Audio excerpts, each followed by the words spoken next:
5N. Es una semana corta, pero intensísima en términos políticos, económicos y sanitarios. Arrancó con una discusión sobre el impuesto a las ganancias el fin de semana, algo muy inusual en el Congreso. Y hoy tuvo lugar esta reunión. Hasta hace 3 horas más o menos estuvieron los referentes de las principales organizaciones sociales que respaldan e integran el gobierno, que integran el Frente de Todos, en la Quinta de Olivos junto con el presidente Alberto Fernández. Estos que veían allí son Daniel Menéndez, de Barrios de Pie, Gildo Norato, del Movimiento Evita, y Juan Carlos Alderete, de la Corriente Clasista y Combativa. Los 3 integran el Frente de Todos y los 3 están muy preocupados, como el presidente, por lo que a esta altura, con una segunda ola, puede convertirse en un polvorín social. Tengo parte de lo conversado en esa reunión y tiene implicancias para todas partes, para tu bolsillo, para la alta política, para los empresarios, para el establishment y demás. El presidente está muy preocupado por la segunda ola, ve con mucha preocupación el rebrote, la suba de casos tanto en la provincia como en la ciudad de Buenos Aires. Se da cuenta el presidente también de que, como decían mis compañeros recién, no se puede volver por una cuestión de recursos, por una cuestión política, pero especialmente económica, a una cuarentena estricta. Hay razones de las dos, porque una, que es la política, tiene que ver con quién obedecería la cuarentena. El presidente, una de las cosas que comentó fue: hice una cadena nacional para pedirle a la gente que no viaje y la mitad de los que tenían viajes agendados lo suspendieron, pero la otra mitad no. Entonces ahora estamos asistiendo al regreso de esos pasajeros que se fueron de turismo, en muchos casos, a países invadidos, infestados por el virus, y que traen las nuevas cepas, como ya sabíamos que había la semana pasada. Y quizás por eso, tarde, algo lento de reflejos, el gobierno no hizo lo que hizo Uruguay, por ejemplo: cerrar las fronteras de modo estricto para intentar impedir el ingreso de las cepas más peligrosas, la de Manaus, la de Sudáfrica, la de California, variantes del virus que son más contagiosas, quizás no más letales, pero sí más contagiosas y preocupantemente resistentes a las vacunas. El presidente confía en que van a llegar 3 millones de dosis de las vacunas de Sinopharm, el laboratorio chino que en este momento tiene, a punto de embarcarse allá en China, 1 millón de dosis, la primera entrega grande de estas vacunas que acaban de aprobar para mayores de 60 años. Pero igual, la única manera que entiende el gobierno de que soporte el sistema sanitario, que no colapsen los hospitales, es que haya alguna medida de cuidado. Y eso es lo que más preocupa. Porque hay mucha gente que actúa como si no estuviéramos de vuelta en la ciudad de Buenos Aires, por ejemplo, en el pico de casos más alto que se haya registrado nunca en la pandemia. Más que en enero, que era el más grave, y más que en septiembre, que era el anterior más grave. No imagina tampoco el gobierno volver a pagar un IFE, un ingreso federal de emergencia. Esto, es una decisión que todavía para mí está por verse. Resta ver cuál va a ser el impacto social, socioeconómico, pero sobre todo social, de una pandemia muy extendida. La segunda ola fue peor en todos los países, está siendo peor en todos los países de nuestra región, con confinamientos muy estrictos, pero ahí la discusión es interna, porque hay otros sectores que sí le dicen va a haber que extender de algún modo la ayuda social. Entre ellos, estos señores que tengo a mi espalda. Por eso hoy el hashtag para que compartamos la discusión, ahí está, segunda ola, es en las redes sociales lo que ustedes pueden usar para intercambiar con otros televidentes. Hay muchos que se preguntan, ¿aguantarías una segunda cuarentena, un segundo confinamiento? Y depende mucho de qué medidas arbitre el gobierno para que uno efectivamente pueda aguantar. Porque hubo 4 millones que de la noche a la mañana se quedaron sin el sustento el año pasado. Y esto es algo que no quiere reeditar el gobierno. Seguimos con algo más de info de esta reunión, que me parece que es algo que responde a la necesidad más urgente, ¿no? A ver cómo va a sobrevivir el pueblo más hundido en la miseria, en muchos casos, un rebrote como el que estamos empezando a ver.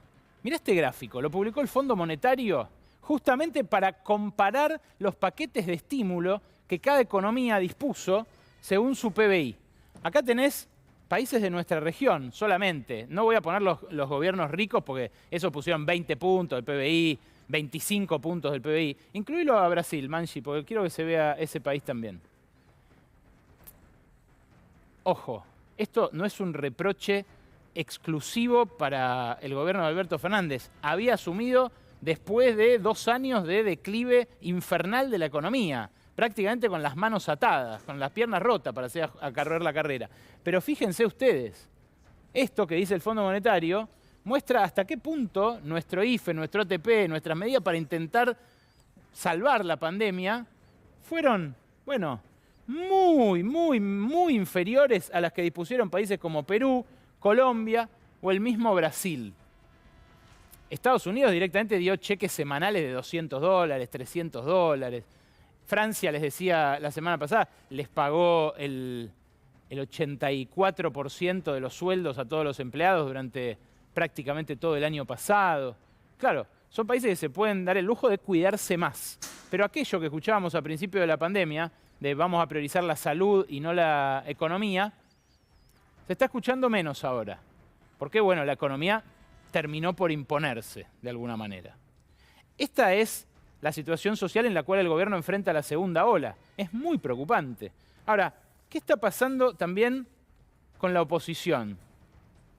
Porque hay un combo muy peligroso, que es el rebrote y la campaña. Son un combo, bueno, que tiene su riesgo. Sobre todo, cuando los distritos subnacionales empiezan a interpretar que a ellos no les pegaría tanto un desborde de los hospitales, que el costo político sería para el gobierno. Porque no estoy hablando, cuando digo que no hay cuidados, no estoy hablando solamente del que sale sin barbijo y se tose encima con los demás o va a una fiesta clandestina. También hay ejemplos desde la política que, bueno, intentan marcar que acá no pasa nada. Ayer habló el jefe de gobierno porteño y dijo esto. Experiencia de muchas ciudades en el mundo e incluso de ciudades de la región, de Latinoamérica, era esperable, y creo que lo dijimos varias veces, un aumento en la cantidad de casos.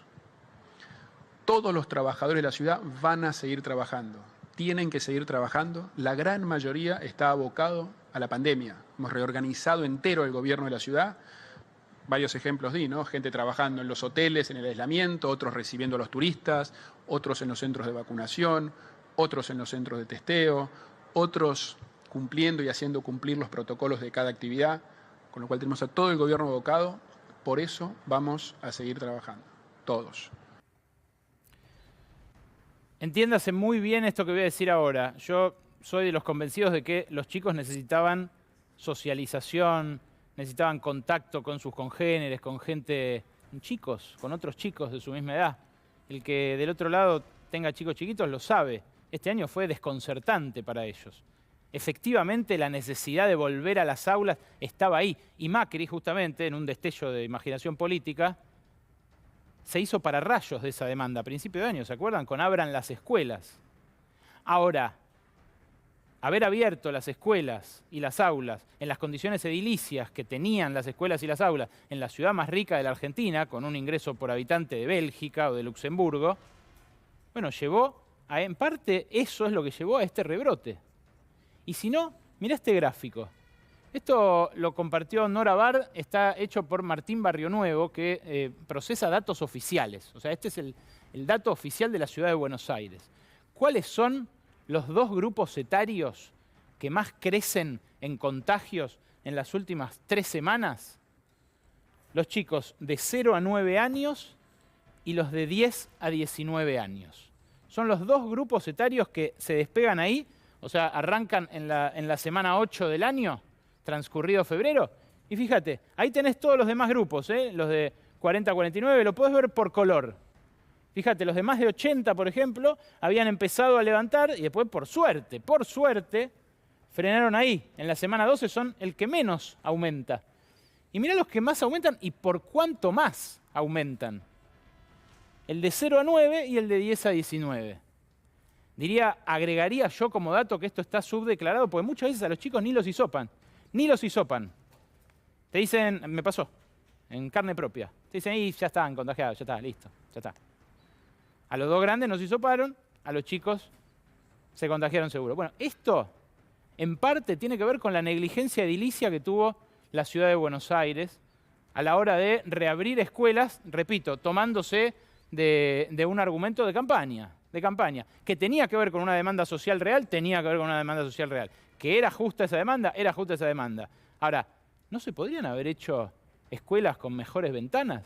¿No se podrían haber hecho un poco de obra para intentar que esto no ocurriera? Porque ahora además, esas escuelas, #abran las escuelas, en muchos casos tienen que cerrar. Se suspende una burbuja, se suspende la otra, es lo que termina pasando. Hoy vamos a hablar de tarifas, vamos a hablar de vacunas, vamos a hablar de la frontera de Argentina con el país más golpeado por el COVID, que es Brasil. Hoy tenemos un programa cargadísimo. Bienvenidos, bienvenidas. Así arranca Brotes Verdes.